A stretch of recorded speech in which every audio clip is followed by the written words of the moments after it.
নদিয়ার পানি নালায় দম্পতির উপর হামলা, গুরুতর আহত দম্পতি গ্রেফতার। অভিযুক্ত পুরনো প্রেমের সম্পর্কের জেরে হামলার অভিযোগ। আহতরা কৃষ্ণনগরের শক্তিনগর হাসপাতালে চিকিৎসাধীন। নদিয়ায় পানি নালায় দম্পতির উপর হামলার অভিযোগ, তারা হাসপাতালে চিকিৎসাধীন, গুরুতর আহত অবস্থায়। গ্রেফতার অভিযুক্ত। পুরনো প্রেমের সম্পর্কের জেরে হামলার অভিযোগ বলে জানা যাচ্ছে।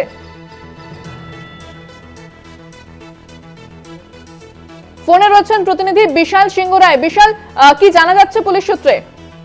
হ্যাঁ দেখো, এখনো পর্যন্ত জানা গিয়েছে যে অদিতি ঘোষ, যার বাড়ি পানিনালা, বর্তমান তোমার বনগা এলাকা বাসিন্দা, এবং শুভজিৎ ঘোষ বনগার তিনি তার স্বামী।